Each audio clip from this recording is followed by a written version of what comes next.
پاکستان تحریک انصاف کے چیئرمین اور سابق وزیر اعظم عمران خان نے لاہور میں وکلا کنونشن سے خطاب کرتے ہوئے کہا کہ موجودہ حکومت امریکی سازش کے تحت وجود میں آئی اور پاکستان کی حقیقی آزادی کی تحریک میں وکلا میرا ساتھ دیں۔ وکلا کو اسلام آباد کے لیے دعوت دیتا ہوں۔ If you are bad, I am your dad.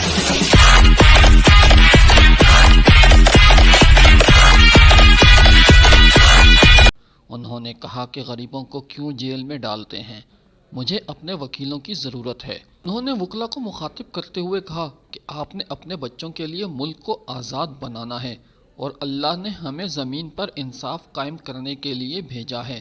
تحریک آزادی وکلا نے کامیاب کرائی تھی، جتنا کسی ملک میں رول آف لا کم ہوگا اتنی ہی غربت ہوگی۔ عمران خان نے کہا کہ وکلا جب کسی تحریک میں شامل نہیں ہوتے وہ کامیاب نہیں ہوتی اور میں وکلا کو لانگ مارچ میں شرکت کی دعوت دیتا ہوں۔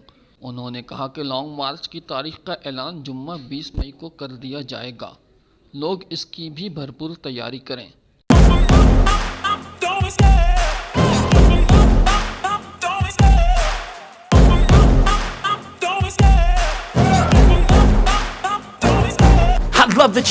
سماجی رابطے کی ویب سائٹ ٹویٹر پر عمران خان نے اپنی حکومت کے دور کی کارکردگی سے متعلق ایک چارٹ پیش کیا، جس میں انہوں نے شرح نمو سمیت دیگر شعبوں کی کارکردگی پیش کی۔ عمران خان نے کہا کہ سازشی ٹولے کی واحد ترجیح NRO-2 حاصل کرنا ہے، جبکہ سازشی ٹولے نے میری ٹیم کے سارے عظیم کام پر پانی پھیر دیا ہے۔ انہوں نے کہا کہ جب تبدیلی سرکار کی امریکی سازش کے ذریعے PTI حکومت کو ہٹایا گیا تو رجیم چینج سے قبل ہماری شرح نمو 6% کے قریب تھی۔